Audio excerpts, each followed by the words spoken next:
Chapter 2. Switching trains at Ipswich railway station, you walk past graffiti, unfamiliar symbols and runes carved into the brickwork. You want to brush your fingers over the bricks and feel the rough texture. The construction team is nailing chipboard to cover the unsanctioned markings from sight. The platform to the Ness is separate, barred by a gate. Passing between the black gleam of machine guns, you tremble. A railway worker in a blue peacoat stamps your passports in a booth with a raspy voice. You don't bother to listen to his hollow congratulations. A fuzzy loudspeaker announces, "Please be aware that pickpockets operate at this station. If you see anything that doesn't look right, report it to the Imperial Transport Police. Discipline yourself. Deny the darkness. Defend the Empire." You pass other families who cower against the walls, adults who are not standing straight, children biting their lips, tapping their legs. A 10-year-old on the steps clutches a battered stuffed otter in trembling fingers. You whisper the words of protection to the otter. This train is small. 2 carriages lie motionless on the tracks like a sleeping Creole beast. Your dad shows you the orange-fringed timetable. Only one stop. He finds an empty compartment and you breathe on the window and draw an ichor wing. Your sister helps with the feathers.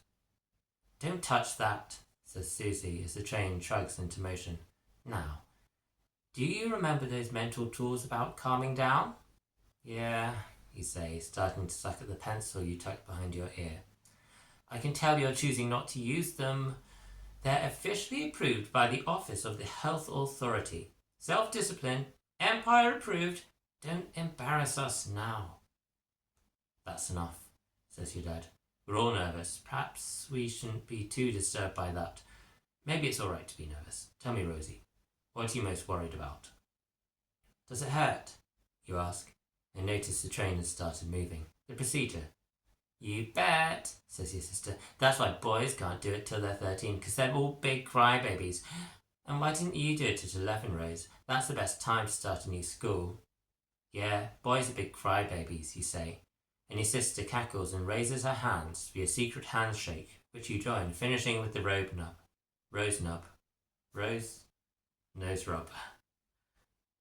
"Now, sweetie," says Susie to your sister, there are always good reasons for things, and there are reasons why we've delayed this as long as possible.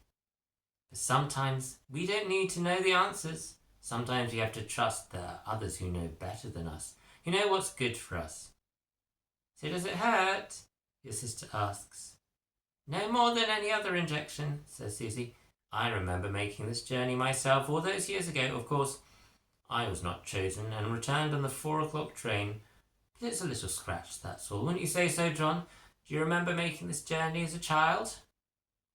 "I met Holly on this train, on the way to the procedure," your dad says, staring far off out of the window. "Knight Commander Einar, as she became." "Oh, John, I thought you don't want to talk about her in front of the children." "My mum," you say. "Her mum," says your sister, standing on her seat. "It's hard not to think of your birth mother. Taking you off like this," your dad says. "I hardly know how she would regard this whole spectacle." "She was an admiral of the British Empire, I believe," says Susie.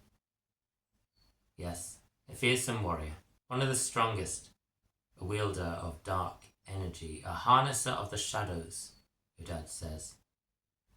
"And a member of the King's cabinet," says Susie, who doubtlessly would be proud to see her daughter doing the right thing and doing her duty to the King. "Tickets, please," says the conductor, barging into the compartment. Susie unzips her bag. Papers rustle as she presents all the documentation. The invitation letter stamped with the crest of the Royal Education Authority, passports, the train tickets, and the travel pass issued by the Agency of Defence. All are stamped or punched in triplicate. "Ready for the big day?" asks the conductor. You see he has a brass pendant depicting a shrine captain worn around his neck, beside his grubby tie. "I guess," you say. "I'm on this route most days," he says, "4 times over, and I sees what happens. Most day all the children come back. I did a calculation, see, and I don't see how," Susie begins. 15 days a year," he says, drooling slightly as he checks a scrap of paper in his inside pocket. You don't have to worry, lass. It's not often that it happens. Only 15 days a year. That's how often on average one of them gets taken. Taken? Hardly appropriate language, says Susie. I use it advisedly, madam, says the conductor, because I sees the ones that try and escape as well. They might be able to command the dark, but they can't handle it when the darkness talks back. Half insane they are. I think all this is in order, says your dad, flashing his official identification. Yes, sir, says the conductor, handing him the tickets. Wishing you the best with the see you all later anyway, I expect. And you, littlest laddie, won't be long till your turn. How long do I have to wait? Asks your sister after he leaves, while you raise your middle finger to the ticket inspector's back. 4 or 5 years, I expect, says Susie. Then you'll have your turn. But don't get your hopes up for serving king and country. It's only a very few who have the natural attributes who react to the injection in the way that is required. I want to go out at night and kick the butts of those terrors, says your sister. Language? Even if you get the power, you won't be able to do that because you're still scared of the dark, you say, and your sister edges into tears. Now look what you've done, says Susie.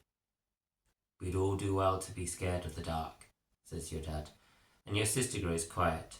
There are terrors that stalk there, waiting for any of us who venture out unprotected. It is a dangerous thing to step out of your door in an unguarded place. It makes me shiver to think of what might happen. You've never been able to tell anyone, but you have never felt afraid of the dark. You bask in it. The few times you've struck beyond the boundaries of protection, you have delighted in the raw darkness, wrapped like thick velvet robes around you, dancing on your skin like shimmering fire, like taking slow strokes through soft, silky, ice-cold water thick with the weight of the unsayable. Everyone else hates the dark. You love it. The stations you pass become like an incantation to you, and you repeat their names in a rhythm that matches the sound of the train tracks. Bramwell, Ike, Campsie Ash, Blacksall, Aiken, Sudbourne. You imagine Blacksall as the ancestral seat of the noble Blackbird clan, Campsie Ash the abandoned caravan park where the sea comes to bury its dead, Sudbourne the place where all washerwomen are birthed. But all you see in each is this: a bare concrete platform, a pair of soldiers in grey uniform with guns, scattered houses and fields, and a flint shrine poking above each village. As you travel on, the autumn sun curls into gale-battered trees, floodlighting stubble-dotted fields, and fully spreads over the marshes that fringe the rail line, burning off the last of the morning mist. The open skies and white horizons allow little room for shadows, and yet, even in this bare landscape of pools and rushes, the slivers of darkness cast by the sun seem darker to you. The train draws into the final station, Orford. As you walk through the town, your dad points out the castle that juts above the houses. You can barely hear him. The key is all that matters. It is windy beside the water, and your ponytail flails around you. The smell of the sea fills your nostrils, salty and fresh. You look out at the channel of water that separates you from the nest, trying to remember all the facts you know about this spit of land that contains the most secret research facilities and testing sites of the British Empire. A photography parlour in an old fish shop stands beside the mud-lined shore, and you're relieved it's out of order, closed. You ignore Susie's disappointed squeaks about having no record of this momentous occasion, for the time is upon you sooner than you expected. Your voice is choked, you don't know what to say. You hug your family, clumsy bumps into each other. As you squeeze your dad, he grips your hand and forces several folded sheets of paper inside. His eyes tell you, this is a secret. Without looking at them, you slip them into your jeans pocket. The seaweed-stained steps squelch as you tread them alone, careful not to slip. Forlorn-faced young people sit on the boat benches. You do not meet their eyes. You wave goodbye to your family and hear the flap of the oars against the water, beating time like an old slow heart. The water is like thick diesel. You turn and face the prow, face the nest, face your future. A rock sticks above the tide. Someone has carved it into a shrine captain, a flint-eyed sentinel with seaweed draped across like hair. A gull lands atop it, and you hear its coarse cry. It's laughing at you. Your eyes feel hot, and you pull your face down deep into the protection of your turtleneck covered. You're safe in the dark.